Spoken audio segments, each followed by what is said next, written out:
Congress left town without doing anything about immigration, just as Donald Trump is calling the border surge an invasion. But let's be clear.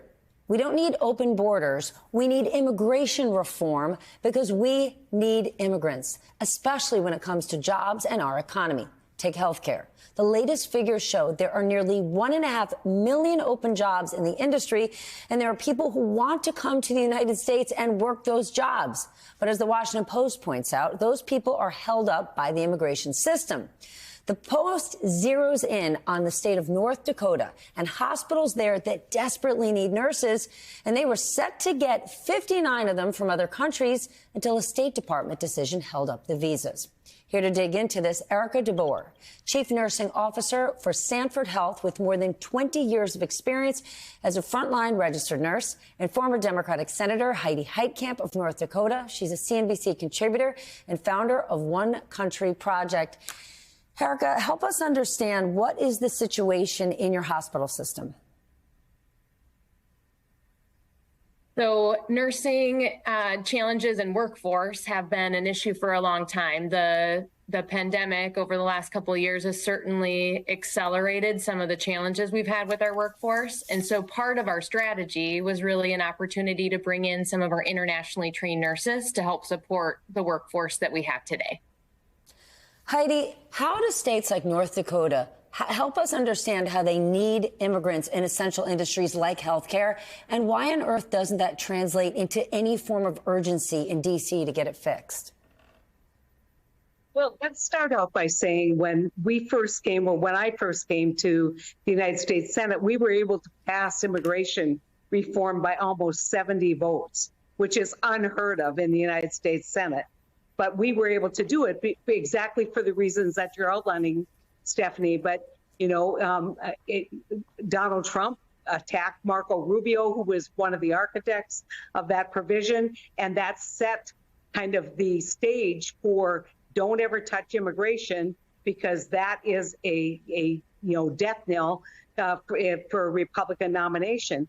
But even beyond this issue, if you look at workforce participation, and you know this, Stephanie, about 63% for American-born or naturally born people, about 67% for foreign nationals working in this country in terms of how they participate. 20% of the workers in this country are in fact foreign-born. And if we're looking at a future, whether it's Social Security reform, if we're looking at growing our economy, we have to get more workers. And it's just short-sighted in a really dangerous economic way not to bring in workers who are trained, who have the ability to serve senior citizens, serve our workers. And I sympathize, because I know that Sanford, because we're very familiar with their operation, has had to shut down whole units and not provide health care because of the workforce shortage. Not providing health care because you don't have the workers. Erica, how much more critical is this issue in rural communities like yours? I mean, we're talking about neighbors taking care of neighbors here. Absolutely. It's the communities that we serve that make it so important. It's our neighbors, it's our family members, and we all become families in these communities. Without the internationally trained nurses coming in at the pace that they were in the past when we planned for this, it's going to make it very difficult for us to continue to give the high quality care that we need to. So to your point, Senator, we have had to shut down units. We've had to explore other opportunities just to make sure that we can give the high quality care that we need. Additionally, it could mean that our patients have to travel hundreds of miles to get the care that they need and not be able to receive the care close to home.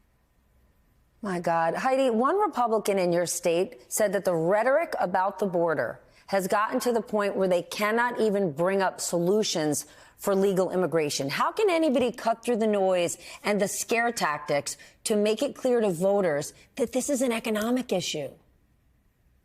The problem is that no one really wants to have an honest discussion. Let's talk about Social Security, which a lot of seniors care about. In 1960, there was almost 4 workers for every 1 recipient. Today, it's under 2. If we don't bring in younger workers, if we don't bring in more workers, it's going to collapse our social security system. So we aren't making an economic argument. And you know what I would suggest to my colleagues in the Senate, including the people who represent North Dakota, come out and explain why economically immigration is essential if we're going to grow the American economy and continue to be successful as we have been for years and years and decades, because we have welcomed highly trained workers to our economy. Erica, what is it like, the morale for hospital workers who are desperately in need of more help, more support, believing they are getting coworkers in to back them up, and they're stretched this thin? What's it like going to work every day? Well, our teams are continuing to heal from the last several years. And so by having our internationally trained nurses join our teams, it brought such incredible relief. The passion that they bring for the work that they do, as well as just the extra hands and feet, so that they can take some time away from the work that they currently are doing. What it looks like is they will have to continue to work extra shifts if we don't have our international trained nurses come as planned. We had planned actually about 200 to join our team over the next every year over the next 3 years. We currently have over 300 that have joined our hospitals and long-term care system, and they've been an incredible part of our team. What's also exciting is they want to be here, and they brought their families with them. So the intent is that they hope to stay. And it's important when we look at all of the different workers that we need in the United States today. There's just not enough faculty to train the nurses that we need, and there's just not enough individuals that are going to help fill that gap that we have. We got to address this somehow, some way, for our national safety and our health.